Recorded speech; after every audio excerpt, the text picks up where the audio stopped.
Students, welcome back to my channel. So आज हम पढ़ेंगे द सर्कुलेटरी सिस्टम, एक बहुत ज़्यादा इंपॉर्टेंट और बहुत बड़ा chapter ICSE class 10th biology का।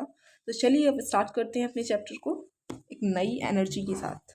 ठीक, so what is a circulatory system? सबसे पहले दिमाग में यही आता है। Circulatory system is a system of a blood circulation. किसका सर्कुलेशन? ब्लड का सर्कुलेशन होता है, मतलब घूमना। घूमना इन द सेंस कि एक जगह से जा रहा है एंड फिर वापस उसी पे आ रहा है, फिर उस जगह से कहीं और जा रहा है। अब ये जगह कौन सी है? ये places, what are these places? These places are heart and organs, body organs. Body में डिफरेंट डिफरेंट ऑर्गन्स होते हैं, जैसे किडनी है, लिवर है।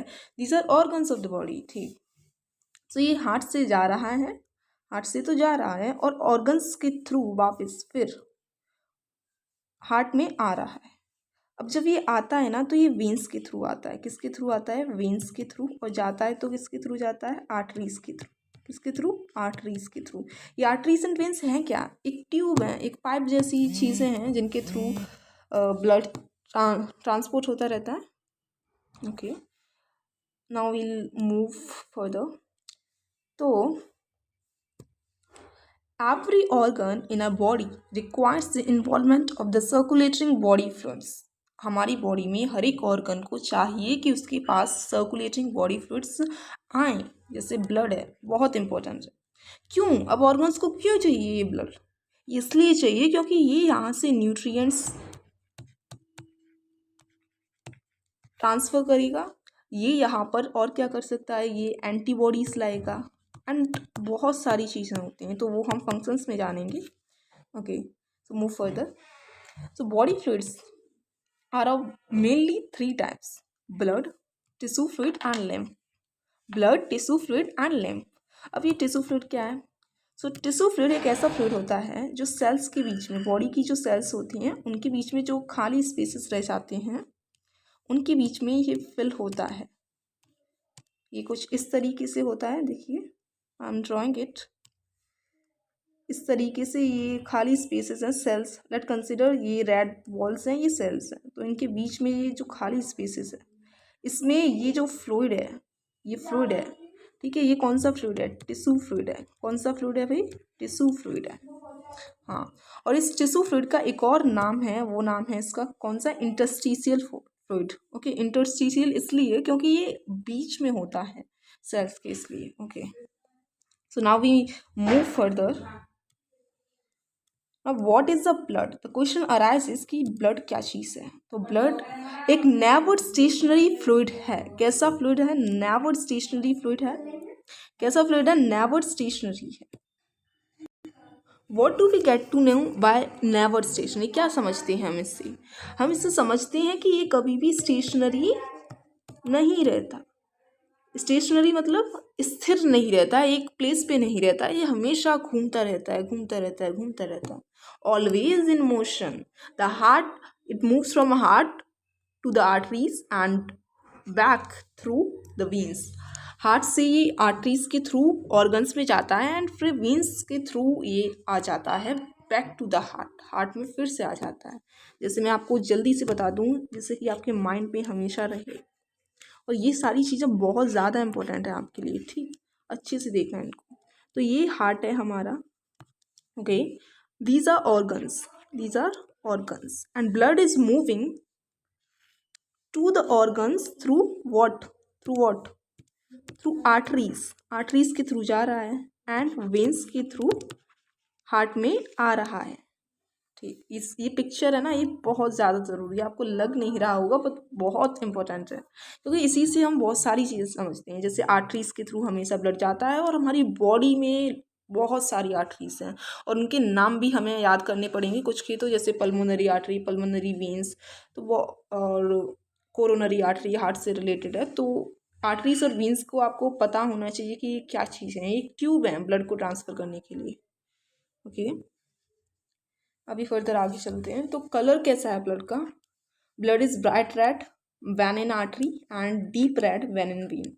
वीन में होता है तो डीप रेड होता है, गंदा सा डल रेड हो जाता है, क्योंकि इसमें गंदी गंदी चीज़ें आ चुकी हैं, जैसे कि CO2 आ गई है और जो भी चीज़ें हमें एक्सक्रीट आउट करनी है वापस ले जा रहा है ब्लड, उन्हें क्लियर करने के लिए हार्ट के अंदर ले जा रहा है। तो वो चीज़ आ चुकी है, इसलिए इसका अभी कलर है डीप रेड हो चुका है। और आर्टरी में कैसा था? ब्राइट रेड था। कैसा था? Bright red. ओके। वॉल्यूम कितना होता है? 5 से 6 लीटर होता है, 5 to 6 लीटर्स अप्रॉक्स होता है एक नॉर्मल एडल्ट इंसान में। टेस्ट कैसा होना चाहिए इसका? टेस्ट इसका स्लाइटली अल्कलीन होता है। अल्कलीन माने बेसिक। पीएच इसका होता है 7.3 से लेके 7.45 तक। ऐसा क्यों होता है? 7.3 से 7.45 तक क्यों है भाई? और ये अल्कलीन ही क्यों है? पीएच की वजह से ये अल्कलीन है, लेकिन है क्यों ये मैं आपको बताऊंगी अभी। ये शायद किसी ने आपको बताया नहीं होगा, बट सी हियर, यहाँ देखिए अच्छे से।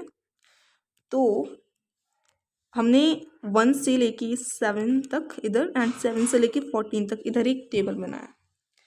टाइमलाइन सा होता है, जैसे टाइमलाइन होता है उसी तरह ही, ठीक। तो यहाँ से यहाँ तक का 1 से लेके 7 और 7 से लेके 14, 1 से लेके 7 तक के को तो हम बोलते हैं एसिडिक पीएच, ठीक।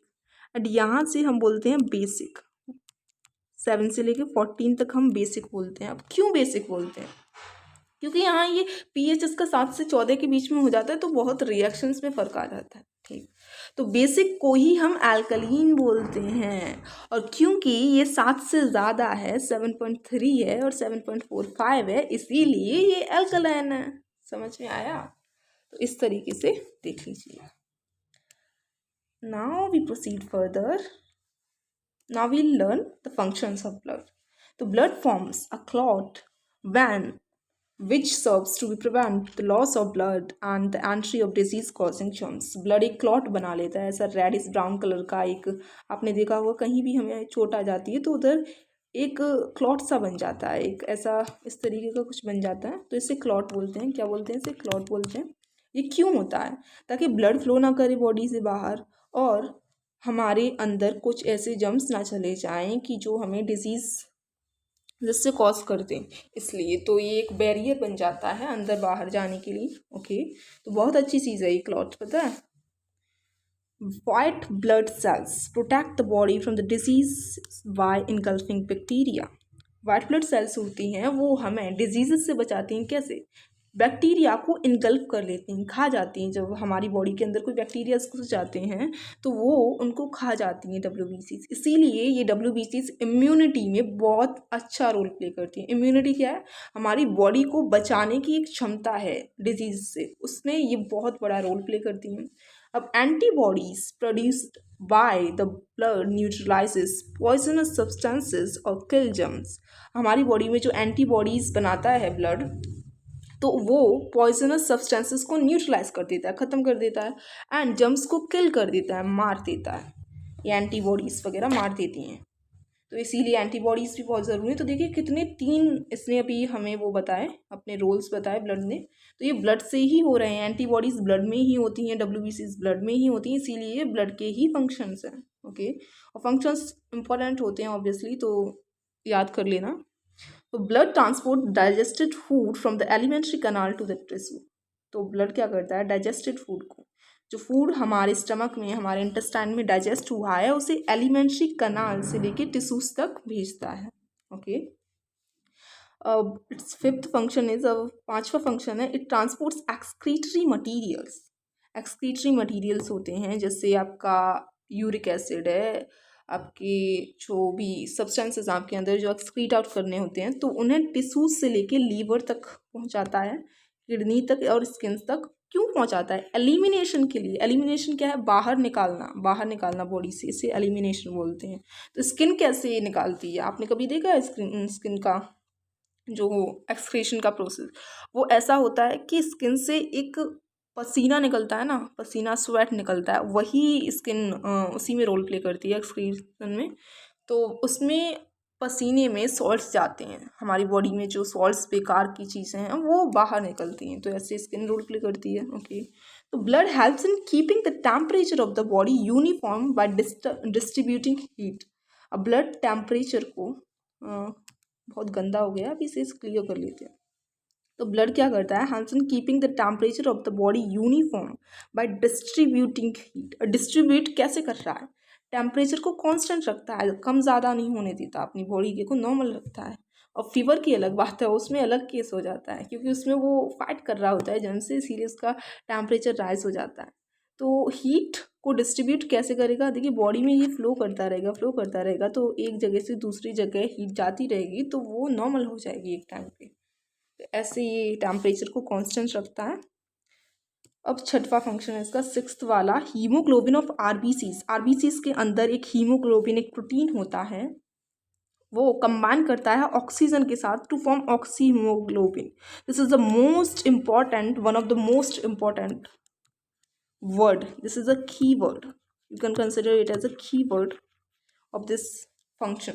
ऑक्सी हीमोग्लोबिन बनाता है, ठीक है, जो कि टिश्यूज तक जाती है। किसके थ्रू जाती है? ब्लड के थ्रू। और फिर इससे होगा क्या? ऑक्सीजन ट्रांसपोर्ट होगी। भाई सारे ऑर्गन्स को ऑक्सीजन चाहिए, ऑक्सीजन के लिए भूखे बैठे हैं और ऑर्गन सारे हमारे, तो उन्हें ऑक्सीजन चाहिए।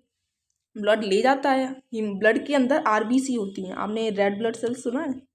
नहीं सुना तो अब सुन लीजिए। आरबीसी होती हैं, आरबीसी के अंदर एक हीमोग्लोबिन प्रोटीन होता है। हीमोग्लोबिन अपने साथ ऑक्सीजन को बांध लेता है।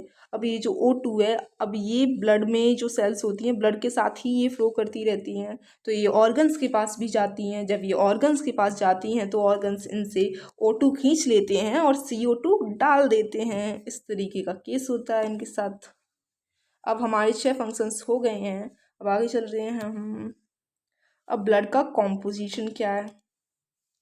ब्लड कंसिस्ट ऑफ प्लाज्मा और ब्लड कॉर्पस्कुलेस। अभी मैंने आपको बताया आरबीसी डब्ल्यूबीसी से क्या थे, ये ब्लड कॉर्पस्कुलेस थे, ठीक है। तो ये इन्हें वैसे हम ऐसे नहीं बोलते, हम ब्लड सेल्स बोल देते हैं एक तरीके से, तो आपको ज़्यादा ये टफ सा वर्ड बोलने की ज़रूरत नहीं है। एंड एग्ज़ाम में भी ऐसा कुछ खास नहीं इसको लिखना होता, आपको लिखना हो अगर तो लिख दीजिएगा, वरना ब्लड सेल से भी काम चल जाता है। और ये प्लाज्मा है, एक फ्लूइड होता है प्लाज्मा, तो इससे बना हुआ होता है हमारा ब्लड, प्लाज्मा से और सेल से, ब्लड सेल से। कैसी सेल से? ब्लड सेल से बना हुआ होता है। Okay, so we move further now. अभी हमने पढ़ा कि ये प्लाज्मा और ब्लड सेल्स हमारा ब्लड बनाती हैं। ओके, तो अब ये प्लाज्मा है क्या, अब ये पढ़ेंगे। So plasma, it is a light yellow colored alkaline fluid liquid. तो देखिए फिर से यही चीज़ आई, फिर से इसमें अल्कलाइन वाला केस आया। तो आप अगर आपको पता नहीं होता कि पीएच क्या है और एल्कलाइन क्या है तो आप कंफ्यूज रहते, आपको मग अप करना पड़ता, आपको रट्टा करना पड़ता है इसका। अभी आपको समझ आ चुका है तो आप समझ गए होंगी। तो अल्कलीन से क्या मतलब कह रहा है ये? तो ये लाइट येलो कलर का फ्लूइड होता है। कैसा? Light yellow, pale yellow colour का फ्लूइड होता है और एल्कलाइन होता है। ये पॉइंट्स याद रखने वाले हैं, कीवर्ड्स को जिसको मैं हाईलाइट कर रही हूँ उन चीज़ों को याद रखना हमेशा। मेनली कंसिस्ट ऑफ, किससे बना होता है? प्रोटीन से, इनऑर्गेनिक सॉल्ट से और अदर सब्सटेंसेस से। 7 पॉइंट। अब इसका ये जो कॉम्पोजिशन है पूरा 90 to 92% जो है वो वाटर है, पानी इसमें सबसे ज़्यादा है। देखिए पानी कितना ज़्यादा अपना रोल प्ले कर रहा है हर जगह। बॉडी में हमारी में 70% पानी होता है अप्रॉक्स। तो ये वाटर 90 to 92%, ब्लड में पानी भी है देखिए। हाँ, अब नाउ प्रोटीन्स है 7 to 8% एंड इनऑर्गेनिक सॉल्ट है 1%। और अदर सब्सटेंसेस कितने हैं? वो थोड़े से ही हैं, ज़्यादा नहीं है, थोड़ी सी परसेंटेज है, पॉइंट्स में होंगी। तो आपको ये जो 3 चीज़ें हैं यही याद रखनी है, water, proteins and inorganic salt. These 3 points are very important and आपको याद ही हो गए होंगे, पानी, प्रोटीन और इनऑर्गेनिक सॉल्ट, बस यही याद करना है। और इनका कॉम्पोजिशन याद कर लेना कि 7 से 8%, 7 to 8%, 1%, 90 to 92%, ये याद करना है। ओके, अब आगे चलते हैं। अब सेल्यूलर एलिमेंट से आप क्या समझते हो? ये सेल्स की बात कर रहा है, इतनी डिफिकल्ट वर्ड्स लिखती हैं मैंने यहाँ पे। तो ये जो सेल्यूलर एलिमेंट्स हैं ये सेल्स हैं। तो सबसे पहले हम आरबीसी के बारे में पढ़ेंगे। इन्हें एराइथ्रोसाइट्स भी बोलते हैं और ये वर्ड बहुत इंपॉर्टेंट है। एराइथ्रोसाइट्स कभी भी आपको फंसा सकता है ये वर्ड। तो RBCs are minute disc like structure, छोटी छोटी होती हैं, डिस्क जैसी प्लेट होती है हमारे घर पे उसकी जैसी छोटी छोटी होती हैं। RBCs are 7 micron metre in diameter, 7 micron metre diameter होता है। माइक्रोमीटर एक छोटा सा यूनिट है हमारा मीटर का। तो in adults RBCs are produced in the marrow of long bones. RBCs कहाँ बनती हैं? लॉन्ग बोन्स होती हैं, जैसे कि हमारे हाथ की बोन्स हैं लंबी वाली, लॉन्ग बोन्स, पैर की लंबी बोन्स हैं, उनके अंदर एक बोन मैरो होता है, उधर प्रोड्यूस होती हैं। सच एज रिब्स, रिब्स होती हैं हमारी पीछे, हड्डियाँ होती हैं पीछे उसके, जैसे हमारी बैकबोन है, बैकबोन के साथ एक रिब्स होती हैं, जैसे कि ये बैकबोन है तो इसके साथ ऐसे ऐसे ऐसे ऐसे रिब्स होती हैं प्लांट की तरह। तो ये रिब्स हैं, इनके अंदर प्रोड्यूस होती हैं। ब्रीस्ट बोन में प्रोड्यूस होती हैं। इलियम, इलियम मैंने अभी आपको बताया ना, लैक की बोन है ये। And hip girdle, these are bones, ये लॉन्ग बोन्स हैं, इनके अंदर आरबीसीज बनती हैं। और चिल्ड्रंस में कहाँ बनती हैं? चिल्ड्रन में ये bone marrow of the cells, bone marrow कहाँ बनती है?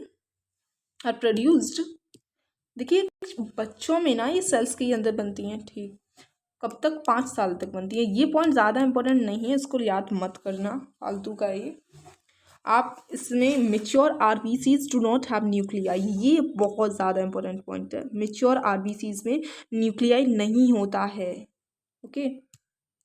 And the average life of RBCs 120 days, ये बहुत इंपॉर्टेंट है, बहुत ज़्यादा इंपॉर्टेंट है, आ सकता है कैसे भी आ सकता है, तो इसे याद रखना। इसका डायमीटर इतना ज़्यादा इंपॉर्टेंट नहीं है, इसका स्ट्रक्चर इम्पोर्टेंट है, और इसका कहाँ प्रोड्यूस हो रही है ये इम्पोर्टेंट है। इसका मेच्योरेशन में इसका न्यूक्लियाई ख़त्म हो जाता है, ये इम्पोर्टेंट है। और इसका लाइफ स्पान जो है वो 120 डेज है, ये इम्पोर्टेंट है। चलिए आगे चलते हैं। मैंने अभी आपको आरबीसी का स्ट्रक्चर ऐसे दिखाया नहीं है, तो मैं अभी आपको दिखा देती हूँ एक बार। तो देखिए ये एक आरबीसी है, इससे नहीं दूसरी कंसिडर करते हैं, तो पूरी छुपी है, ये आरबीसी है। ये आगे से भी ऐसी है एंड ये बैक पे भी ऐसी है, ओके। इसके अंदर एक हीमोग्लोबिन प्रोटीन होता है, क्या होता है? हीमोग्लोबिन होता है। और क्या होता है? आयरन, जो हीमोग्लोबिन जो बनता है वो आयरन से बनता है, ठीक है, यही चीज़ है इसके अंदर। चलिए अभी हमने स्ट्रक्चर भी देख लिया आरबीसी का, अब हम देखेंगे हीमोग्लोबिन क्या है। हीमोग्लोबिन सबसे पहले मैं आपको एक रफ सा बता देती हूँ कि एक पिगमेंट होता है, रेस्पिरेटरी पिगमेंट, जो आरबीसीज के जो स्पेस होती है उसके अंदर प्रेजेंट होता है, ओके। अब इससे पढ़ते हैं हम थ्योरी से। तो haemoglobin is a respiratory pigment. कैसा पिगमेंट है? रेस्पिरेटरी, क्यों? क्योंकि लंग्स से रिलेटेड है। लंग्स क्या होते हैं? वहाँ पर रेस्पिरेशन होता है लंग्स में, तो रेस्पिरेटरी पिगमेंट हो गया। और आप इसको लर्न कर लीजिएगा क्योंकि ये इंपॉर्टेंट है। तो present in stroma of RBC, RBCs की जो खाली स्पेस होती है, जैसे आरबीसी के अंदर या फिर उनका जो फिल होता है, उनके अंदर जो भी जगह होती है उसमें ये हीमोग्लोबिन प्रेजेंट होता है, ओके। दिस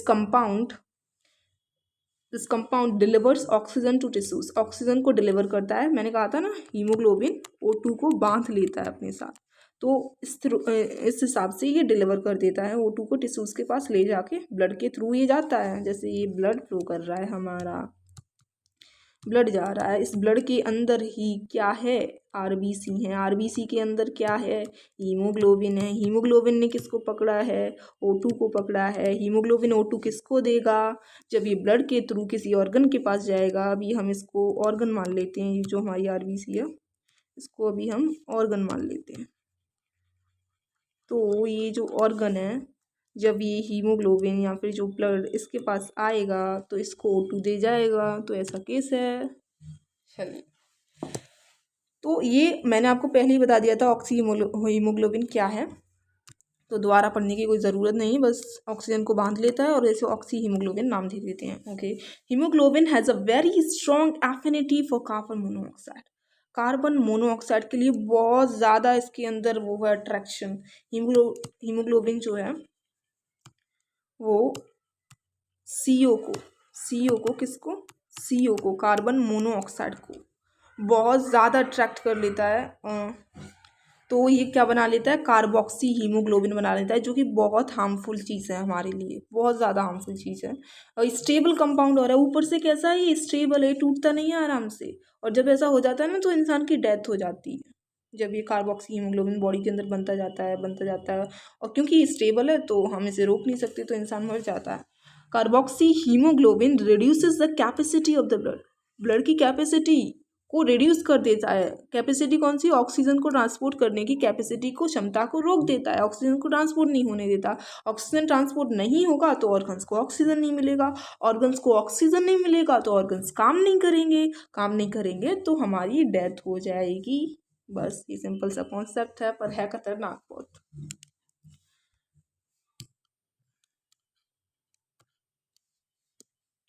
अब हमारी एक सेल हो चुकी है। कितनी सेल्स होती हैं? 3 सेल्स होती हैं। 3 तरह की सेल्स होती हैं हमारी बॉडी के अंदर, एक आरबीसी, एक डब्ल्यूबीसी और एक प्लेटलेट्स। प्लेटलेट्स कहते हैं ना लोग, अक्सर मैंने सुना है लोग प्लेट्स कहते हैं इनको कभी कभी, ये प्लेटलेट्स होती हैं। ओके, ये तीसरी टाइप की सेल है। तो चलिए अब डब्ल्यूबीसी के बारे में पढ़ेंगे। एक तो हमारा कंप्लीट हो चुका है, आरबीसी कंप्लीट हो चुका है, अब हम पढ़ेंगे डब्ल्यूबीसी के बारे में। चलिए आगे चलते हैं जल्दी से। व्हाट आर डब्ल्यूबीसीज? क्या हैं? ये भी एक तरह की सेल हैं जो ब्लड के अंदर पाई जाती हैं। इन्हें ल्यूकोसाइट्स बोलते हैं। इनके जो नाम है ना, ये ल्यूकोसाइट्स, इरेथ्रोसाइट्स, ये बहुत इंपॉर्टेंट नाम है तो भूलना मत इनको।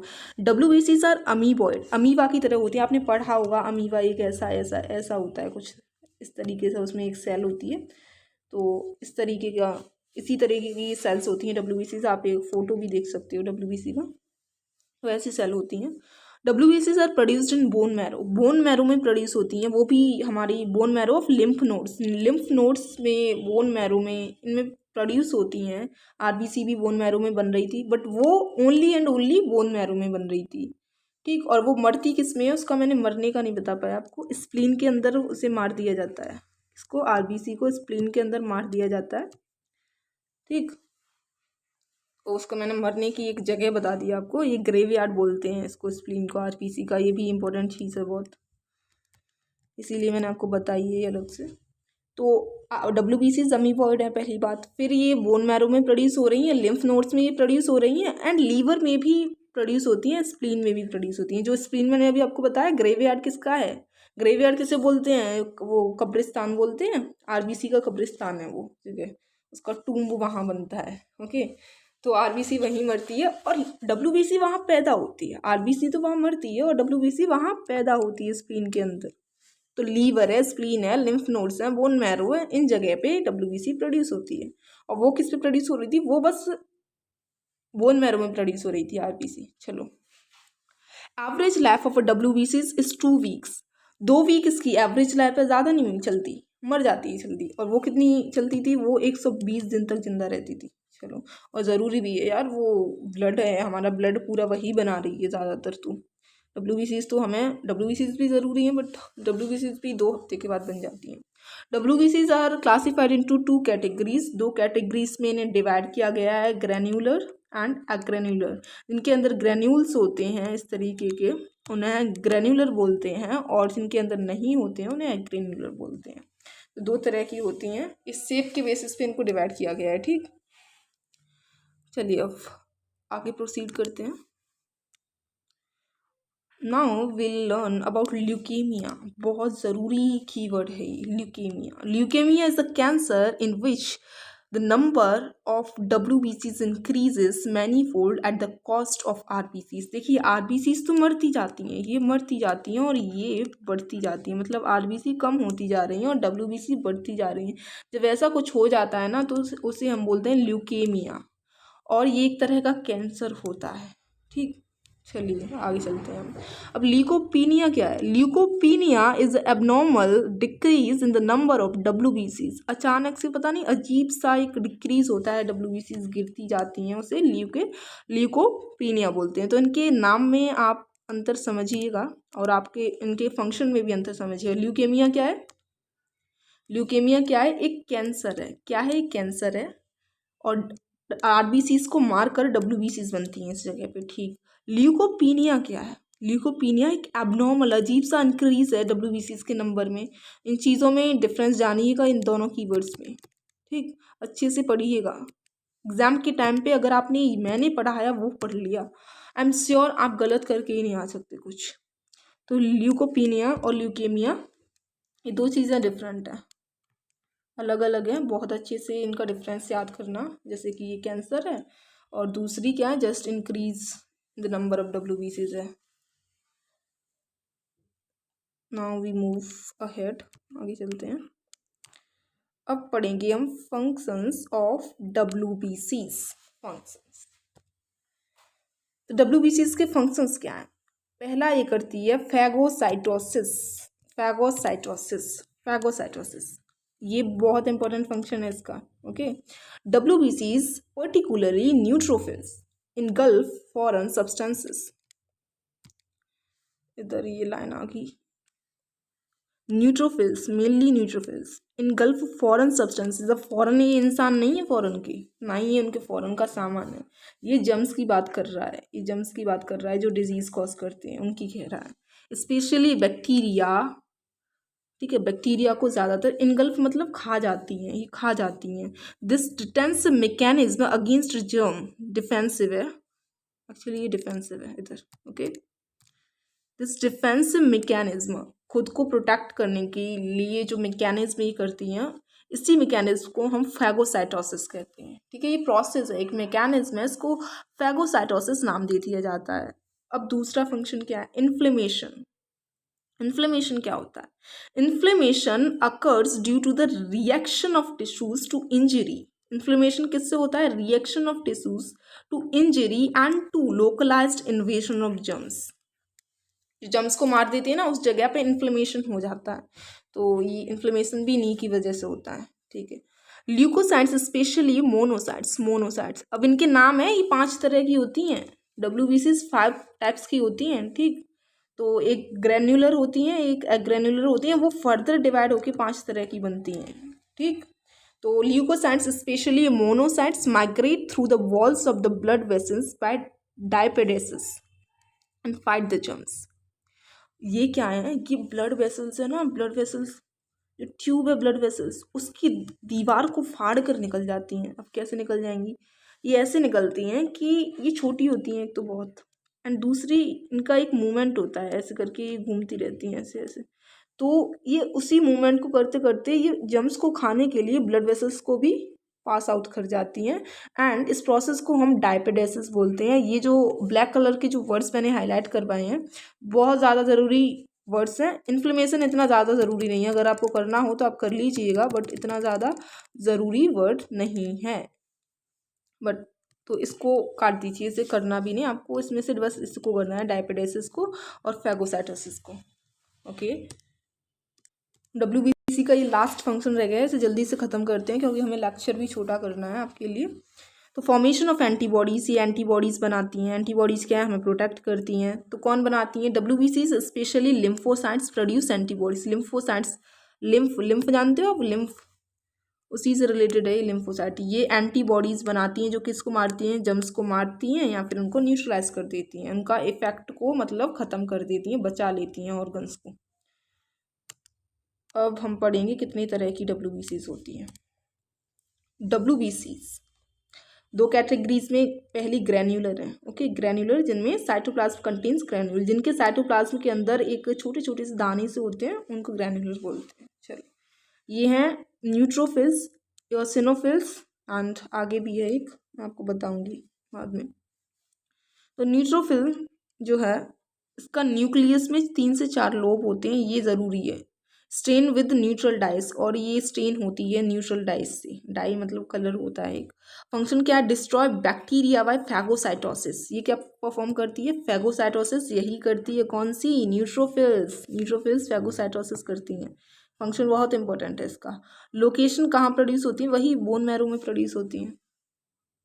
अब ये वाली आ गई हमारी दूसरी वाली, ये हैं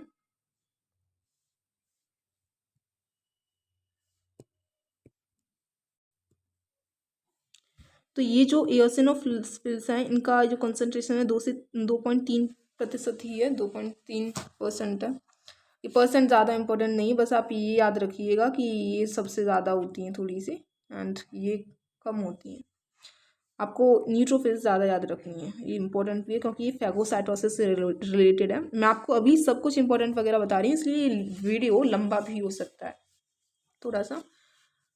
तो अभी ये एओसिनोफिल है, इसमें 2 लोब होते हैं आपको सामने ही दिख रही होगी, और इसका कलर स्टेन डार्क होता है, डार्क रेड होता है थोड़ा सा, एंड इओसिन एसिड डाई होती है, उससे कलर होती है। डिस्ट्रॉय बैक्टीरिया को मार देती हैं, बोन मैरो में बनती हैं, बस बैक्टीरिया को किसको मारती हैं, बैक्टीरिया को मारती हैं। ये ज़्यादा चीज़ फंक्शन इंपॉर्टेंट है, जैसे फैगोसाइटोसिस है, बैक्टीरिया को मारना है, ये इंपॉर्टेंट है, इनका नाम इंपॉर्टेंट है। और लोब्स भी ज़्यादा इंपॉर्टेंट नहीं, बट आप कर लेना। चलिए अब आगे चलते हैं। मैंने आपको पहले बोला था कि तीसरी वाली भी होती हैं जो है बेसोफिल्स। ये भी कैसी हैं, ग्रैन्युलर है, इनके अंदर ग्रैन्यूल्स होते हैं इनके साइटोप्लाज्म के अंदर। ओके, तो बेसोफिल्स का जो न्यूक्लियस होता है बड़ा होता है, और इसमें लोब्स होते हैं, लोब्स भी होते हैं, ठीक। स्टेन बेसिक डाई से स्टेन होता है, वो किससे, कौन सी डाई से स्टेन था, एओसिनोफिल एसिड से था। ये किससे है, बेसिक से है। तो इसका ये जो नाम है नीचे वाला, इसको ब्लू को लर्न कर लेना, इसको मिथिलीन वगैरह को मत लर्न करो। Okay, release chemicals, chemicals release करती हैं फॉर इन्फ्लेमेशन, इन्फ्लेमेशन के लिए, विच डायलेट्स ब्लड वेसल्स, जो ब्लड वेसल्स को डायलेशन मतलब उनको जैसे कि ये अभी इसको पतला करना है तो इसे डायलेशन बोलते हैं। इसे ही हम वैसो डायलेशन वगैरह होता है, ऐसा होता है, मतलब कॉन्ट्रैक्शन रिलैक्सेशन ऐसा होता है, तो उसी को डायलेशन बोलते हैं। तो ये इन्फ्लेमेशन करती हैं। आप डायलेशन वगैरह को छोड़ दीजिए, आप बस इन्फ्लेमेशन को याद कर लीजिए। बोन मैरो में ही प्रोड्यूस होती हैं, तो 3 तो बोन मैरो में ही हो रही हैं। ओके, अब आगे हम एग्रेन्युलोसाइट्स पे। अब ये 2 तरह की होती हैं, एक लिम्फोसाइट्स, एक मोनोसाइट्स। एंड लिम्फोसाइट्स बहुत ज़्यादा ज़रूरी है, जैसे न्यूट्रोफिल ग्रेन्युलोसाइट्स में न्यूट्रोफिल ज़रूरी थी, ऐसे इसी में लिम्फोसाइट्स ज़रूरी हैं। तो ये ज़रूरी हैं बहुत। तो इनमें ग्रेन्यूल्स नहीं होते हैं, इसीलिए इन्हें एग्रेन्युलो बोला है। सिंगल लार्ज न्यूक्लियस, लिम्फोसाइट ने सीधा सीधा काम किया, उसने नहीं लोब्स बनाए, कुछ भी नहीं बनाए, सिंपल सा काम है कि मेरे अंदर तो एक लार्ज न्यूक्लियस है, बस, और कुछ नहीं है। मैं प्रोड्यूस करती हूँ एंटीबॉडीज, ये कह रही है लिम्फोसाइट। एंटीबॉडीज प्रोड्यूस करना बहुत बड़ा काम है भाई, सबसे बड़ा काम है, एक इम्यूनिटी के रोल में। और बोन मैरो में, स्प्लीन में और टॉन्सिल्स में प्रोड्यूस होती हैं, ठीक है। टॉन्सिल्स में, टॉन्सिल्स हमारे गले के अंदर होते हैं। तो इसका ये जो प्रोडक्शन की जगह हैं वो 3 हैं, और सबकी बस बोन मैरो थी, बोन मैरो। बस आप इसकी जगहों को याद कर लेना, और सबकी तो बोन मैरो है। मोनोसाइट्स, और ये 30% होती हैं, 30% होती हैं। मोनोसाइट्स 5.3% होती हैं। मोनोसाइट का न्यूक्लियस जो होता है लार्ज होता है और किडनी के जैसा होता है। ये किडनी के जैसा न्यूक्लियस आपको दिख रहा है, ये पर्पल कलर का इसका न्यूक्लियस है। क्या ये न्यूक्लियस, और ये क्या है, मोनोसाइट है। ये जम्स को खा जाती है, ये इसका फंक्शन है। तो इनके फंक्शन बहुत ज़्यादा ज़रूरी है भैया, बहुत ज़्यादा ज़रूरी है। अब चलिए आगे चलते हैं हम। अब हम पढ़ेंगे ब्लड प्लेटलेट्स। ब्लड प्लेटलेट्स ये बहुत छोटी होती हैं, इन्हें थ्रोम्बोसाइट्स भी बोला जाता है। इनके नाम बहुत ज़रूरी हैं, थ्रोम्बोसाइट्स, ल्यूकोसाइट्स, एराइथ्रोसाइट्स, ज़रूरी नाम है। क्या करती हैं और कैसी होती हैं। Blood platelets are minute, oval और राउंड, नॉन न्यूक्लिएटेड, न्यूक्लियस नहीं होता है, ओवल होती हैं या गोल होती हैं, ये छोटी होती हैं बहुत, और ब्लड में फ्लोट करती रहती हैं। सभी फ्लोट कर रहे हैं भाई, तो मैं क्यों नहीं करूँगी, ये कह रही है प्लेटलेट्स, ये कह रही है कि सभी सेल्स फ्लोट कर रही हैं, तो मैं क्यों नहीं करूँगी, मैं भी करूँगी। तो ये ब्लड के साथ घूमती रहती हैं। Platelets are derived from the megakaryocytes in red bone marrow. ये बहुत ज़्यादा ज़रूरी पॉइंट है भाई। मेगाकैरियोसाइट्स से ये रेड बोन मैरो में डिराइव होती हैं, वहीं से बनती हैं, ठीक है। रेड बोन मैरो में बनती हैं और मेगाकैरियोसाइट से बनती हैं। मेगाकैरियोसाइट्स टूटती है और वो ब्लड प्लेटलेट्स बनाती है। इनका लाइफ स्पैन बस 3 से 5 दिन है, ज़्यादा दिन नहीं जीवित रहती हैं, 3 से 5 दिन। और blood platelets play an important role in blood clotting. और ब्लड क्लॉटिंग में जो क्लॉट बनता है ना, गोल गोल सा रेडिश ब्राउन कलर का, हमारे जब भी चोट लग जाती है उसमें इनका बहुत बड़ा रोल रहता है, बहुत ज़्यादा। बस इनका रोल यही है कि ये क्लॉट बनाती है, और कुछ रोल नहीं है इनका। ये जो मैं अभी आपको मैकेनिज्म में पढ़ाऊंगी कैसे ब्लड क्लॉट बनता है, इसे कोएगुलेशन बोलते हैं। क्लॉटिंग ऑफ ब्लड को क्या बोलते हैं, कोएगुलेशन। तो ये बहुत ज़्यादा ज़रूरी है भाई, ज़रूरी तो है। मैंने कहा था आपको सर्कुलेटरी सिस्टम इंपॉर्टेंट चैप्टर है, उसमें बहुत सारी चीज़ें बहुत ज़्यादा इंपॉर्टेंट है, तो ऑब्वियसली इसका बहुत सारा पार्ट इंपॉर्टेंट है। तो कोएगुलेशन होता है, एक प्रोसेस होता है जिसमें हमारे बॉडी में क्लॉट बन जाता है जब हमारे कहीं चोट आती है उस जगह पे। चलिए अब आगे पढ़ते हैं इसको। इंजर्ड सेल्स, जो सेल्स हमारी मर चुकी हैं, जिन पे चोट लग चुकी है, injured cells and platelets disintegrate at the site of the wound and release thrombokinase of thromboplastin और thromboplastin। जहाँ हमारी चोट लगती है वहाँ ये प्लेटलेट्स और ये इंजर्ड सेल्स क्या निकालती हैं, क्या करती हैं, थ्रोम्बोप्लास्टिन, ये एक एंजाइम है, इसको रिलीज करती हैं। एंजाइम का नाम बहुत ज़रूरी है भाई, बहुत ज़रूरी नाम है। अब ये थ्रोम्बोकाइनेस क्या करता है, ये थ्रोम्बोकाइनेस करेगा कैल्शियम आयंस की हेल्प से, क्या करेगा, कन्वर्ट हो जाएगा प्रोथ्रोम्बिन में, प्रोथ्रोम्बिन बना लेगा। प्लाज्मा के अंदर होता है ये थ्रोम्बिन। ओके, तो इसमें बहुत कॉम्प्लिकेटेड लिखा है, मैं आपको सिंपल से बता दे रही हूँ। देखो, सबसे पहले हमारी इंजर्ड सेल्स क्या रिलीज करेंगी, थ्रोम्बोप्लास्टिन रिलीज करेंगी। ये रिलीज करने के बाद ये थ्रोम्बोप्लास्टिन क्या करेगा, थ्रोम्बोप्लास्टिन या थ्रोम्बोकाइनेस क्या करेगा, कैल्शियम आयंस की हेल्प लेकर ये क्या बना लेगा, प्रोथ्रोम्बिन बना लेगा। किसका बनाएगा, प्रोथ्रोम्बिन, सॉरी प्रोथ्रोम्बिन नहीं, थ्रोम्बिन बना लेगा प्रोथ्रोम्बिन से। और ये प्रोथ्रोम्बिन कहाँ होता है, प्लाज्मा के अंदर एक चीज़ होती है प्रोथ्रोम्बिन, ये भी एंजाइम सा ही एक, तो इसे थ्रोम्बिन में कन्वर्ट कर देगा। अब ये थ्रोम्बिन क्या करेगा, फिब्रिनोजिन, एक प्रोटीन होता है फिब्रिनोजिन, उस फिब्रिनोजिन को ये कन्वर्ट कर देगा फिब्रिन में और एक धागा सा बना देगा। फिब्रिन क्या होते हैं, धागे से होते हैं। अब ये फिब्रिन करेंगे क्या, ये फिब्रिन है, ब्लू कलर की मैं बना देती हूँ, फिब्रिन है, ये एक जाला सा बना लेंगे, ऐसे जाल नेट सा बना लेते हैं। अब ये फिब्रिन के अंदर क्या होगा, ये क्या करेंगे, सेल्स को कैप्चर कर लेंगे। ठीक है, कितना बढ़िया मैकेनिज्म है ये वाला, कोएगुलेशन वाला, एकदम मज़ा आ रहा है इसमें। तो ये नेट सा बना के इनको होल्ड कर लेगा और क्या करेगा, बैरियर इसको पूरे को ऐसा कर देगा, धीरे धीरे इसको वाउंड बना दे, वो बना देता है, इसको क्लॉट बना देगा धीरे धीरे। ऐसा केस है, आपको ज़्यादा मत पढ़ना, बस इसी को याद रखना जो मैंने बताया आपको, सिंपल लाइन में बताया मैंने। और ये थ्रोम्बस लिखा है ना इधर, ये थ्रोम्बस लिखा है, इसको कोई ज़रूरत नहीं है इसको याद करने की, सिर्फ क्लॉट को जानेंगे हम, ज़्यादा कॉम्प्लिकेटेड हो जाता है चैप्टर अगर हम ज़्यादा याद करते हैं तो। चलो अब आगे चलते हैं। अब ब्लड ट्रांसफ्यूजन पढ़ेंगे। ट्रांसफ्यूजन क्या होता है, ब्लड को हम ट्रांसफ़र करते हैं, दूसरे पेशेंट वगैरह को देते हैं, वो ट्रांसफ्यूजन होता है। Sometimes it is necessary to inject blood into the body of the patients undergoing surgery. कभी कभी ऑपरेशन होता है, सर्जरी होती है, उसमें पेशेंट के अंदर हमें ब्लड डालना होता है क्योंकि उसके अंदर ब्लड लॉस हो जाता है, उस प्रोसेस को हम ब्लड ट्रांसफ्यूजन कहते हैं। चलिए, अब एक जर्मन बायोकेमिस्ट थे, बायो मतलब बायो से को भी पढ़ाया उन्होंने और केमिस्ट्री को भी पढ़ाया, तो उनका नाम था कार्ल लैंडस्टीनर। तो इन्होंने ही ब्लड ऑफ डिफरेंट इंडिविजुअल्स को बताया कि अलग अलग इंसान के ब्लड अलग अलग तरह के होते हैं, जैसे किसी का ए ग्रुप है, किसी का बी है, किसी का सी, किसी का ओ है, तो इस तरीके से इन्होंने बताया। चलो ये लाइन क्या लिखी, इसे भी पढ़ लेते हैं। There are several systems of blood grouping, तरह तरह के सिस्टम होते हैं ब्लड को ग्रुप करने के लिए, और इन्हें ABO सिस्टम बोलते हैं, ठीक है, एंड RH सिस्टम होता है। यही दो ही सिस्टम है, आर द मोस्ट इंपॉर्टेंट, जिनमें से ये दोनों सिस्टम हम पढ़ेंगे और ये बहुत ज़रूरी सिस्टम है। वैसे RH का तो ज़्यादा कुछ आता नहीं, बट ABO का तो एक दो क्वेश्चन बन ही जाता है एग्ज़ाम में। और मैंने जो C बोल दिया था, सॉरी, वो मैं गलती से भूल गया था, बिकॉज ABCD हम पढ़ते रहते हैं इसलिए मुझे आदत हो गई है। वैसे मैंने आपको बता दिया था, फिर ABO ही होता है बाद में। चलिए अब आगे चलते हैं। देखो चलो, अब हम पढ़ेंगे ABO सिस्टम। तो ये टेबल करने की कोई ज़रूरत नहीं है, अगर आपने इसको पढ़ लिया अच्छे से तो इसको करने की कोई ज़रूरत नहीं है, तो इसको ही पढ़ लेते हैं हम अच्छे से। देखिए, ब्लड ग्रुप्स होते हैं 4 तरह के, AB एंड O, ठीक, AB एंड O, बस 4 तरह के, ये तो आप सभी जानते होंगे।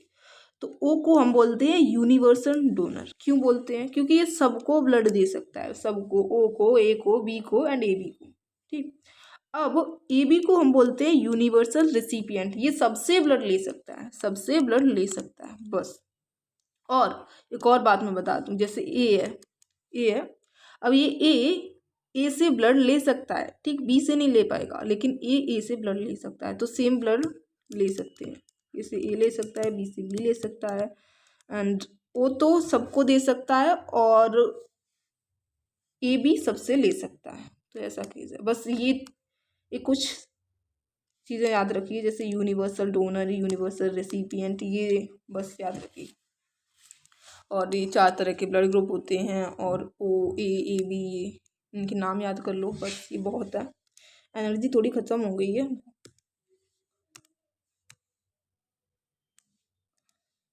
पढ़ाते पढ़ाते। चलो अब आगे चलते हैं। वैसे तो हमने ये कर लिया है ABO सिस्टम, बट एक और बार रिवीजन कर लेते हैं चलिए अच्छे से। जैसे ये यूनिवर्सल रेसिपिएंट कौन होता है, AB। यूनिवर्सल डोनर कौन होता है, O। और AB और O ये 4 तरह के ब्लड ग्रुप हैं, बस इतना याद कर लो। और ये सेल्फ वाला ले सकता है, खुद का खुद से ले सकता है, खुद का खुद को दे सकता है, ऐसा केस है। चलो आगे चलते हैं। अब RH सिस्टम पर एक बार देखते हैं कि RH फैक्टर क्या है।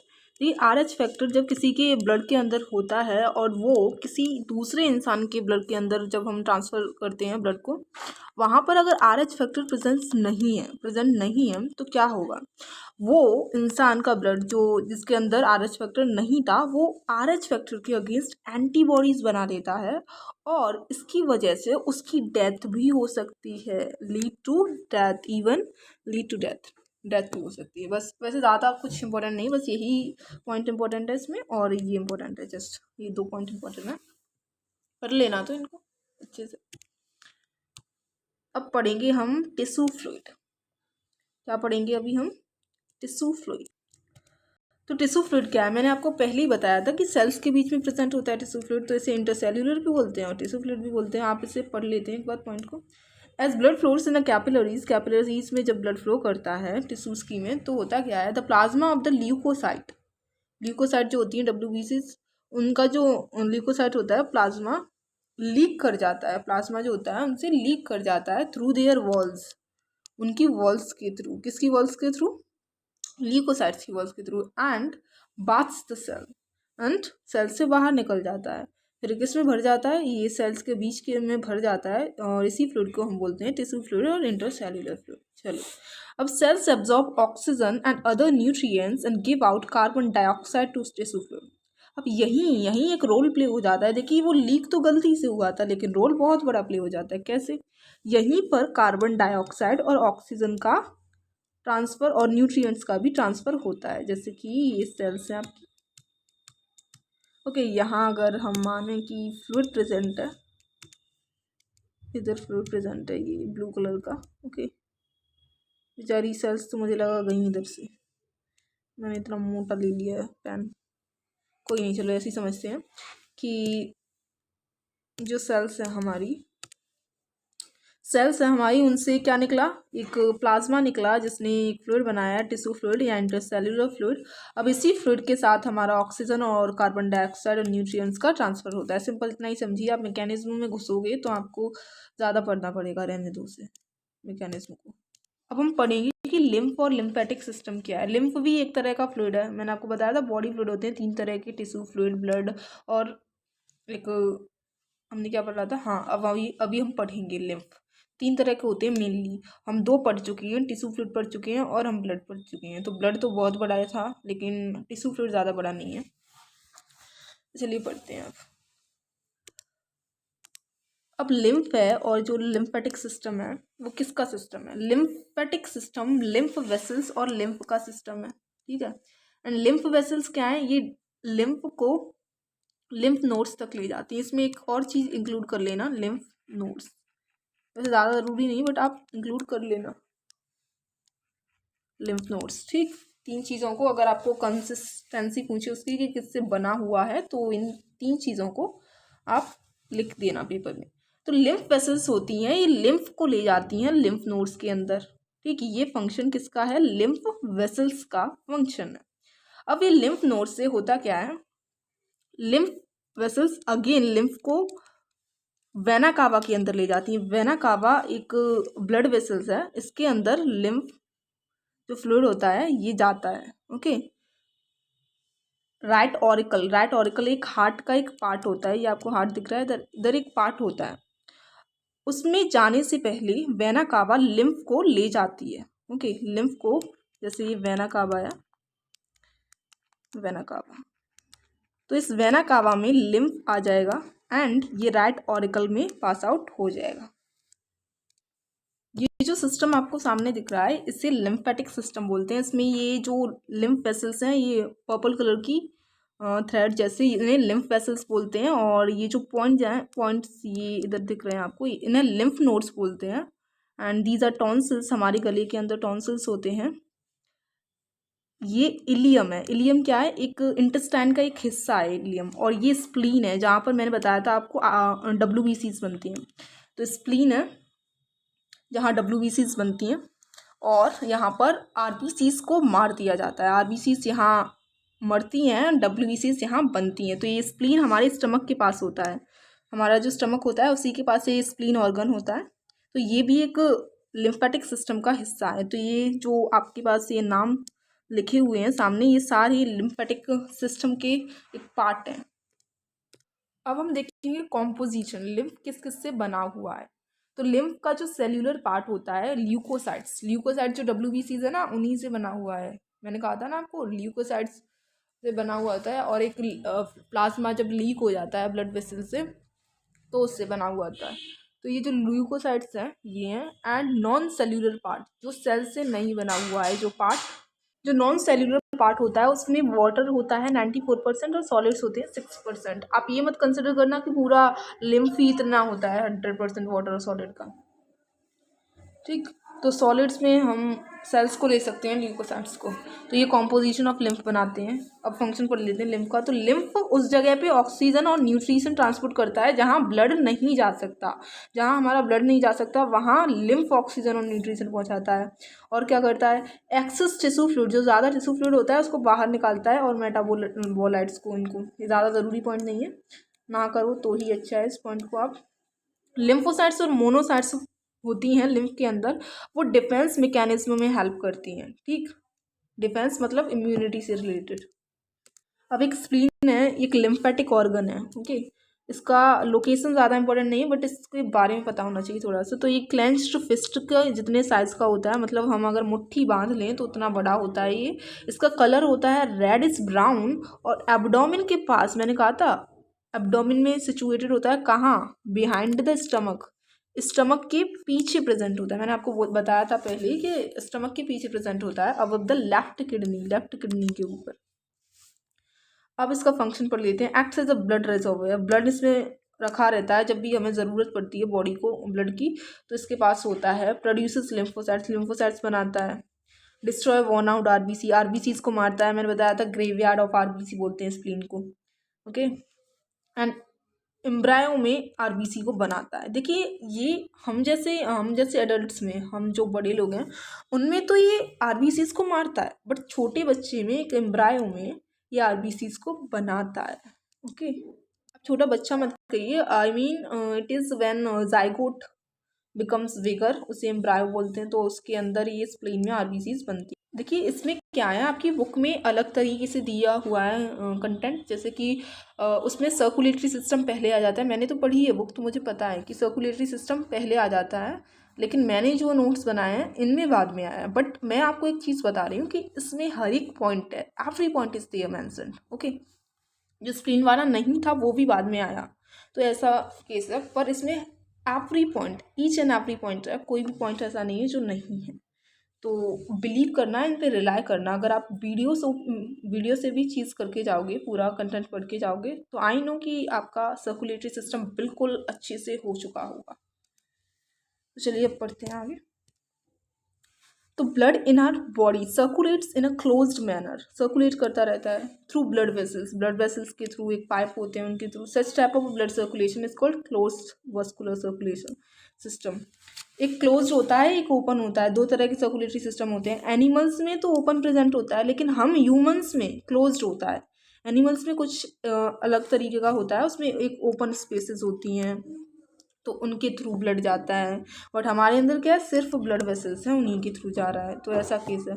The human blood circulatory system consist of heart, arteries, veins and blood capillaries. इन का बना हुआ होता है, हार्ट का, ब्लड का, इसमें ब्लड और मेंशन कर लेना। वैसे कॉम्पोजिशन तो यही है, बट ज़्यादा देते हैं ना चीज़ों को, हम ज़्यादा लिखेंगे तो ऑब्वियसली एग्जामिनर भी इम्प्रेस होगा। अगर अच्छी चीज़ है, मतलब लॉजिकली अगर हम लिखेंगे तो अच्छी बात है। तो heart, arteries, veins, capillaries and bloods. Arteries, veins और ब्लड कैपिलरीज को आप ब्लड वेसल्स भी कंसिडर कर सकते हो। आपको अलग अलग लिखने की ज़रूरत नहीं है, जब तक पूछा ना जाए तब तक। चलिए वो आगे बढ़ते हैं। अब हम हार्ट का डायग्राम देखेंगे। तो हार्ट जो है हमारा, ये सामने आपको दिख रहा है, ये हार्ट है हमारा।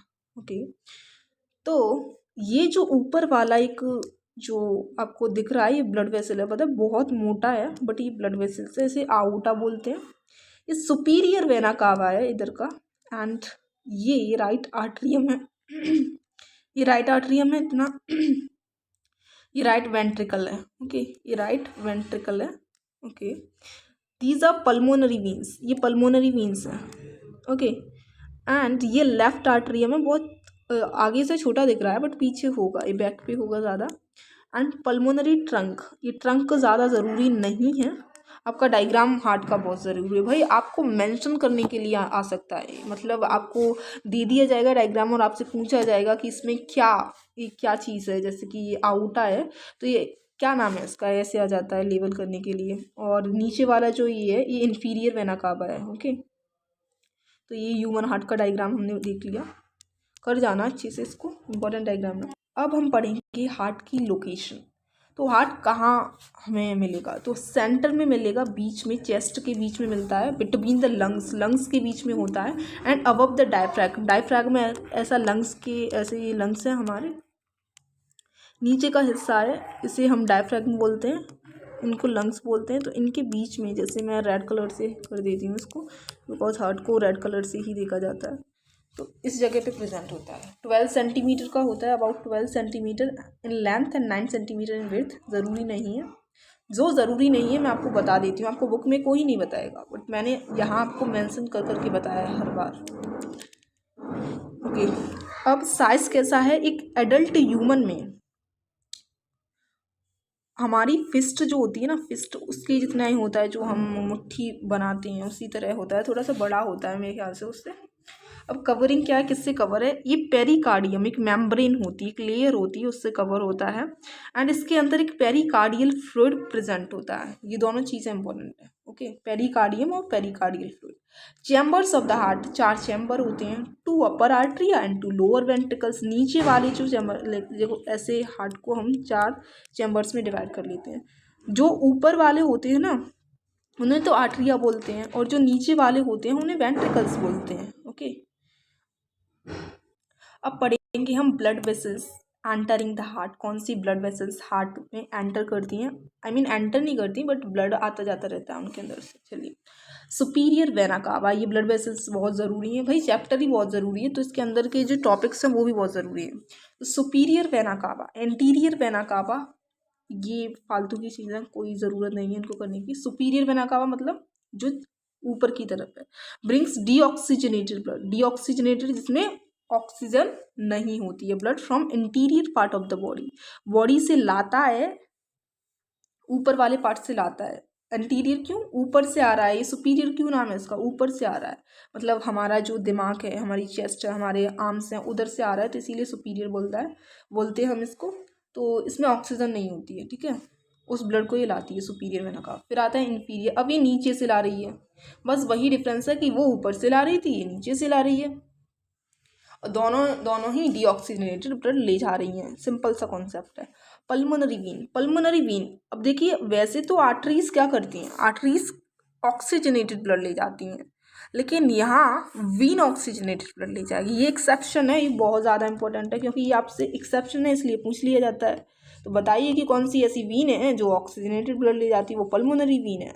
ओके, लंग्स से left atrium, oxygenated blood lungs से ले जाती है ये लेफ्ट आर्टरियम तक। Okay, pulmonary Wien. अब पढ़ेंगे हम blood vessels leaving the heart. ये एंटरिंग क्यों थी, क्योंकि ये ब्लड ला रही थी हार्ट के अंदर। ये लीविंग क्यों है, क्योंकि ये ब्लड ले जा रही है हार्ट से। तो पल्मोनरी आर्टरी डीऑक्सीजनेटेड ब्लड जो होता है हमारी बॉडी के अंदर उसको ले जाती है, डीऑक्सीजनेटेड ब्लड को पल्मोनरी आर्टरी ले जाती है, कहाँ, लंग्स के पास। क्यों, क्योंकि ऑक्सीजनेटेड करना, लंग्स से ही तो हमें ऑक्सीजन मिलेगी, तो वहाँ पर ले जा रही है, सारी ब्लड को ले जाती है, सारे को, फिर ऑक्सीजन उसमें भर के लाती है एंड देन फिर हार्ट में आ जाती है, एंड हार्ट से ऑर्गन्स में आ जाती है, आ जाती नहीं, आ जाता है, ब्लड आ जाता है। ओके, अब outta arises from the left ventricle, outta left ventricle से निकलता है और ऑक्सीजनेटेड ब्लड ले जाता है कहाँ, बॉडी पार्ट्स के पास। अब कोरोनरी आर्टरीज ये हार्ट से रिलेटेड है। कोरोनरी जब भी नाम आए, कोरोनरी, कार्डियक, ये सारे दिल से रिलेटेड नाम होते हैं, हार्ट से। तो दो कोरोनरी आर्टरी होती है हमारी, वो एक ब्लड को ले जाती हैं, ऑक्सीजनेटेड होता है obviously, rising from the base of the aorta supply blood to the heart muscles. ये हार्ट के पास ले जाती हैं। इनका नाम कोरोनरी क्यों था? क्योंकि ये हार्ट मसल्स के पास ब्लड को ले जा रही हैं, कार्डियक मसल्स के पास ब्लड को ले जा रही हैं, इसलिए इनका नाम क्या है? कोरोनरी आर्टरीज है। अब हम पढ़ेंगे हार्ट के वेल्व्स।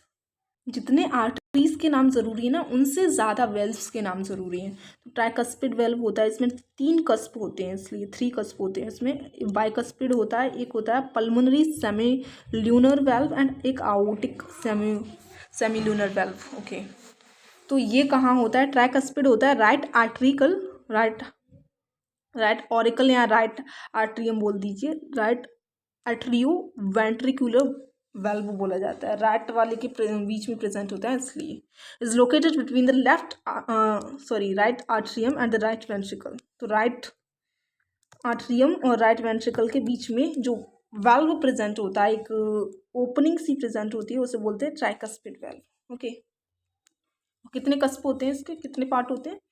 पार्ट मीन्स जैसे कि मैं आपको एक बार बता ही दूँ, आप भूल जाओगे फिर।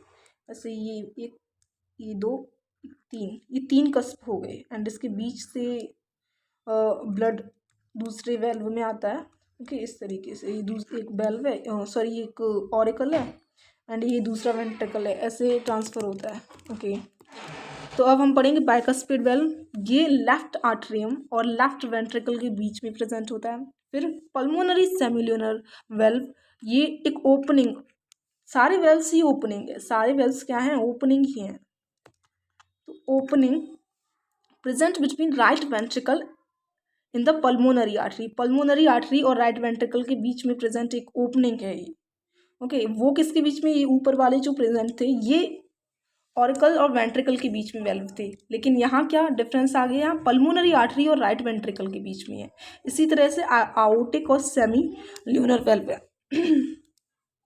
Sorry for disturbance. सो अब हम आउटिक और सेमी ल्यूनर वेल्व पढ़ेंगे। तो ये भी एक ओपनिंग है, किसके बीच में? लेफ्ट वेंट्रिकल और आउटा के बीच में एक ओपनिंग है। ओके, ये अंदर का स्ट्रक्चर है हार्ट का। ओके, इसे भी एक्सप्लेन करना ज़रूरी है मेरे लिए, तो मैं तो एक्सप्लेन करूँगी, आप पढ़ो या ना पढ़ो, ये आपके ऊपर मैटर करता है। तो देखिए, ये है हमारा राइट पल्मोनरी वीन। ओके, यहाँ से ब्लड जाता है राइट आर्ट्रियम में, ये राइट आर्ट्रियम है, इसमें ब्लड जाएगा। ओके, अब यहाँ ब्लड गया, ये ट्राइकस्पिड वेल्व है, मैंने बताया था आपको, ये ट्राइकस्पिड वेल्व है, राइट वेंट्रिकल और ऑरिकल के बीच में प्रेजेंट है। ओके, अब यहाँ से ब्लड आया इसमें वेंट्रिकल में, राइट वेंट्रिकल में आया, राइट ऑरिकल से राइट वेंट्रिकल में आया, यहाँ से यहाँ ब्लड आएगा। ओके, नाउ तो यहाँ से ब्लड इसमें आया राइट वेंट्रिकल में, यहाँ से जब ब्लड जाएगा किसके थ्रू जाएगा? देखिए, इधर से ब्लड जाएगा पल्मोनरी आर्टरी में। ओके, पल्मोनरी आर्टरी से लंग्स में जाता है। ओके, सो अब ये फिर आएगा किसके थ्रू? पल्मोनरी वेन के थ्रू, फिर से इसमें आ जाएगा, एंड फिर इससे ये चला जाएगा, फिर इसमें आएगा, ये लेफ्ट वेंट्रिकल में आएगा, फिर लेफ्ट वेंट्रिकल से इसमें थोड़ा सा मिसकंसेप्शन हो जाता है लोगों को कि, क्योंकि पहले देखिए मैं आपको अच्छे से एक्सप्लेन करती हूँ इसको। पल्मोनरी वेन से जो ब्लड आएगा आपका ऑक्सीजनेटेड ब्लड होगा, और वो लेफ्ट किस में आएगा? वेंट्रिकल में आएगा, एंड देन राइट ऑरिकल में आएगा, एंड देन राइट ऑरिकल से आउटा के थ्रू बॉडी में जाएगा, ऐसा केस है। चलिए, अब डायग्राम इसका बहुत बड़ा है, आप बुक से पढ़ोगे तो अच्छा रहेगा, क्योंकि इसमें मैं आपको एक्सप्लेन करूँगी तो बहुत छोटे छोटे पॉइंट लिखे हैं, तो आपको अच्छे से एक्सप्लेन नहीं हो पाएगा, तो आप बुक से पढ़िएगा, ज़्यादा समझ में आएगा। मेरा सजेशन यही रहेगा आपके लिए। यहाँ पे कुछ नोट्स प्रेजेंट होती हैं, देखिए, sino atrial node, sino atrial node, 1 minute, sino atrial node, ठीक। ये नोट्स का नाम बहुत इंपॉर्टेंट है, इनकी लोकेशन बहुत इंपॉर्टेंट है। देखिए, बायोलॉजी के एग्जाम में अगर आपने लोकेशन में नंबर काटे तो समझ लीजिए आपके बहुत से नंबर जा चुके हैं। बट लोकेशन एक ऐसी चीज़ है जो आपको मेहनत करनी पड़ती है लोकेशन याद करने के लिए, तो अच्छा ही रहेगा आप लोकेशन पहले से ही याद करें चैप्टर के साथ तो आपके ऊपर बर्डन नहीं आएगा एक तरीके से। तो ये साइनो आर्टियल नोड है, ये प्रेजेंट है आपकी राइट ऑरिकल में, ठीक। ये आर्ट्रियो वेंट्रिकुलर नोड है, ये आर्ट्रियो वेंट्रिकुलर नोड है। तो देखिए मेरे भी 97 आई थिंक 97, यस 97 से तो कम ही नहीं आए थे, ऊपर आए तो मुझे याद नहीं है वैसे। यस 97 मेरे बायोलॉजी में मार्क्स आए थे। और मेरे कहाँ मार्क्स गए, मेरे मार्क्स गए एक तो MCQ में गया था एंड दूसरा कहाँ गया, दूसरा मेरा लोकेशन में गया था। और लोकेशन में दूसरा नहीं 2 मार्क्स गए थे, मतलब दूसरा और तीसरा दोनों लोकेशन में गए। मुझे उसकी लोकेशन नहीं आई थी। एक थ्रेड लाइक स्ट्रक्चर होते हैं हार्ट के अंदर, उनकी मुझे लोकेशन में उस समय पे मैं लिख नहीं पा रही थी कि कैसे लिखूं। मुझे पता तो था कि कहाँ प्रेजेंट है, but I was not able to write it कि कैसे लिखना चाहिए। तो इस चक्कर में नंबर गए मेरे। तो लोकेशन अच्छे से याद करना, ओके। अब हम पढ़ेंगे the rate of heart beats, pulse पढ़ेंगे हम, पल्स क्या होती है। देखिए हार्ट बीट वेरी करती है, कैसे वेरी करती है, जितना छोटा एनिमल होगा उसकी उतनी ज़्यादा तेज फास्टर होगी हार्ट बीट, और जितना बड़ा एनिमल होगा उसकी उतनी छोटी हार्ट रेट होगी। तो हार्ट रेट क्या है, रेट ऑफ बीटिंग, जितनी जल्दी जल्दी जो हमारा ब्लड आता जाता रहता है ना, उसे हार्ट रेट बोलते हैं। चलो ब्लड वेसल्स के बारे में पढ़ लेते हैं। ब्लड वेसल्स आर ब्रांच्ड, इनके ये क्या हैं, इनकी कैरेक्टरिस्टिक हैं, ओके। ब्लड वेसल कैसी होती हैं, ब्रांच्ड होती हैं, ट्यूब होते हैं, extended from a heart to all the parts of the body, heart से लेके पूरी बॉडी में फैलते हैं। An artery is a vessel, artery एक ऐसी वेसल है जो कि ब्लड को ले जाती है हार्ट से ऑर्गन्स तक, और ये हमेशा ऑक्सीजनेटेड ब्लड ले जाती है। बस एक एक्सेप्शन है, कौन सा एक्सेप्शन है, एक्सेप्शन है पल्मोनरी वाला, पल्मोनरी आर्टरी वाला, जो कि डीऑक्सीजनेटेड ले जाती है, ठीक। तो एक्सेप्शन को तो भाई पक्का याद रखना, ठीक। When is a vessel which carries blood away from the organs towards heart, और वेन एक ऐसी वेसल है जो कि ब्लड को कहाँ से ले जाती है, ऑर्गन से हार्ट तक ले जाती है, और हमेशा डीऑक्सीजनेटेड ले जाती है। इसमें भी एक एक्सेप्शन है, कौन सा, इसमें भी पल्मोनरी वेन वाला एक्सेप्शन है। पल्मोनरी वेन को ले जाना कौन सा चाहिए, डीऑक्सीजनेटेड ले जाती कौन सी है, ऑक्सीजनेटेड ले जाती है। अब कैपिलरी क्या है, is a very narrow tube, बहुत पतली होती हैं कैपिलरी, ज़्यादा ही पतली होती है। मतलब अगर आपकी आर्टरी ऐसी है तो कैपिलरी ऐसी होगी, कैपिलरी ऐसी होगी। तो 8 माइक्रोन मीटर का इसका डायमीटर होता है कैपिलरी का। हमने ब्लड वेसल का स्ट्रक्चर पढ़ लिया है। चलो देखिए पल्मोनरी एंड सिस्टमेटिक सर्कुलेशन पढ़ेंगे अभी हम। तो इन दोनों को मिलाकर हमारा बनता है डबल सर्कुलेशन। क्या, डबल सर्कुलेशन। इसकी डेफिनेशन बहुत ज़रूरी है, डबल सर्कुलेशन की बुक से पढ़िएगा अच्छे से, ठीक है। अब हम सबसे पहले जानेंगे पल्मोनरी क्या है, पल्मोनरी सर्कुलेशन कैसा होता है। इसमें तो आपको थोड़ा टाइम लगेगा मुझे समझाने में, इससे अच्छा मैं आपको ये शॉर्ट करके ऐसे ही समझा देती हूँ। देखो ये लंग्स है, ओके, ये हमारा हार्ट है, ओके, हार्ट है। इधर ये ब्लू कलर कर दूँ मैं, विन को ब्लू कलर कर देती हूँ इसको, एंड इसको मैं रेडी कर देती हूँ, एंड हम ब्लैक से समझेंगे, ओके, ब्लैक से समझेंगे, ओके। तो देखिए ये लंग्स हैं, ये हार्ट है।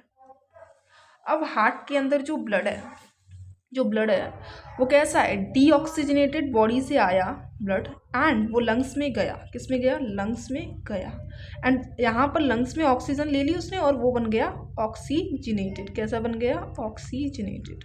ऑक्सीजनेटेड बनने के बाद वो हार्ट के अंदर आया, एंड हार्ट से फिर बॉडी के अंदर जाएगा।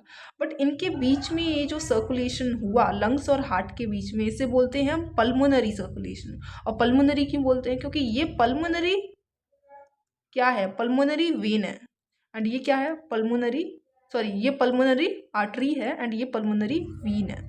क्या ये पल्मोनरी वीन है, इसलिए। चलिए अब सिस्टमैटिक नहीं था एक्चुअली, वो सिस्टमिक था। सिस्टमैटिक मैंने बहुत बार पढ़ा है अपनी बुक में, इसलिए मैं कुछ पढ़ रही थी अभी फिजिक्स वगैरह, तो उसकी वजह से हो गया। चलिए सिस्टमिक सर्कुलेशन होता है, ये किसके बीच में होता है, ये हार्ट और ऑर्गन्स के बीच में, हार्ट और बॉडी ऑर्गन्स के बीच में। ऑर्गन्स को मैं जनरली गोल बना देती हूँ। तो हार्ट और ऑर्गन्स के बीच में कैसे होगा, हार्ट से जो ऑक्सीजनेटेड ब्लड आएगा आर्टरीज के थ्रू, ठीक।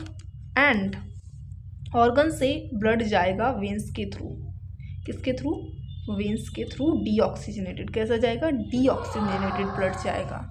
Okay fine.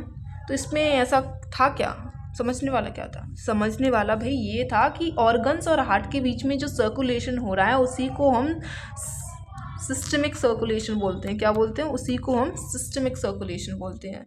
और इन दोनों सर्कुलेशन को जब हम मिला लेते हैं तो हम बोलते हैं double circulation. Okay, now will move further. इसमें डेफिनेशन भी लिखी है, अगर आपको पढ़नी हो तो आप पढ़ सकते हो। डेफिनेशन अच्छी से पढ़ लेना, बट एग्जाम के लिए इंपॉर्टेंट है definition. Now we'll learn hepatic portal system क्या होता है। ये सिस्टम, इसका सिस्टम ज़्यादा इंपॉर्टेंट नहीं है, बट इसमें जो आर्टरीज वेन्स हैं जो पार्टिसिपेट कर रही हैं वो ज़्यादा इंपॉर्टेंट है। ओके, तो मैं आपको बता दूं, देखिए हमारी बॉडी में जो ब्लड होता है, जो डाइजेस्टिव सिस्टम के पास से जो न्यूट्रिएंट्स आते हैं वो डायरेक्ट हार्ट के पास नहीं जाता। वो ब्लड वो सबसे पहले जाता है लिवर के पास, फिर लिवर के अंदर कुछ प्रोसेसिंग होती है, फिर वो लिवर से हार्ट के पास जाता है। अब इसी सिस्टम को हम हेपेटिक सिस्टम बोल देते हैं। कैसा बोल देते हैं, हेपेटिक।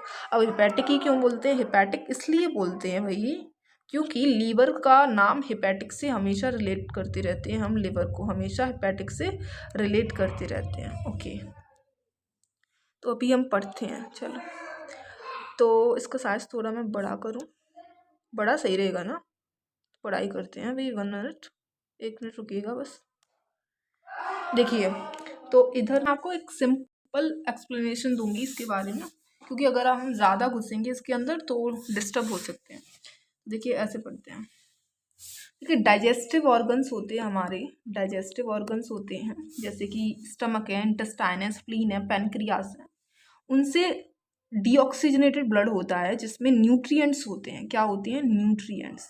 ओके, वो वेन्स के थ्रू जा रहा होता है किसके पास, हार्ट के पास। लेकिन जाता क्यों नहीं है हार्ट के पास, क्योंकि हार्ट थोड़ी ना न्यूट्रिएंट्स को प्रोसेस करेगा, लीवर करेगा। तो उससे पहले क्या होता है, बहुत सारी वेन्स बन जाती हैं। 1 मिनट, बहुत सारी वेन्स आ जाती हैं, बहुत सारी वेन्स के थ्रू जा रहा होता है, डिफरेंट डिफरेंट डिफरेंट डिफरेंट बहुत सारी। फिर यही बहुत सारी वेन्स एक बड़ी वेन बना लेती हैं जिसे क्या बोलते हैं हम, हेपेटिक पोर्टल वेन। अब ये एक वेन किस में एंटर करती है, लिवर में। किस में एंटर करती है, लिवर में। ओके, तो अब ये लिवर में एंटर करेगी एंड फिर ये कहाँ जाएगी, कहाँ जाएगी, लिवर से, लिवर में प्रोसेसिंग हुई, फिर ये हिपैटिक पोर्टल आर्टरी के थ्रू ये ब्लड जाएगा कहाँ, हार्ट में। कहाँ जाएगा, हार्ट में। एंड फिर जो होगा वो होता रहेगा। होगा क्या, अब हार्ट से लंग्स में जाएगा ब्लड, किस में जाएगा, लंग्स में। लंग्स से फिर हार्ट में वापस आ जाएगा ऑक्सीजनेटेड होके, ऐसा केस है। चलिए हमने ये पढ़ लिया। फिर भी हम एक थ्योरी पार्ट पढ़ लेते हैं इसका। Before conveying the blood to the posterior vena cava, the veins of the stomach and the intestine enter the liver as combined hepatic portal vein। मैंने आपको बताया कि बहुत सारी veins के थ्रू ब्लड लिवर में जाता है, फिर वो बहुत सारी veins एक vein बना लेती हैं जिसे बोलते हैं हम hepatic portal vein, इसके थ्रू लिवर में जाता है। ठीक है, अब आगे पढ़ो। अब the hepatic portal vein divides into capillaries. अब ये हिपैटिक पोर्टल वेन कैपिलरीज में टूट जाती है एंड नई हेपेटिक वीन बनाती है। ठीक, and then portal vein it is a vein which starts with capillaries and ends in capillaries. ये स्टार्ट भी कहाँ से होती है, कैपिलरी से ही, और एंड भी कैपिलरीज पे हो जाती है। मतलब जैसे कि ये कैपिलरीज है आपकी, ठीक है, और ये वीन है आपकी, कौन सी वीन है, पोर्टल। कौन सी है, पोर्टल। एंड ये फिर से पोर्टल ही बना लेगी। ठीक है, इसीलिए इसका नाम है कि एंड भी पोर्टल पे हो जाती है और स्टार्ट भी पोर्टल से ही होती है, इसलिए इससे कह रहे हैं कि एंड भी पोर्टल पे हो रही है।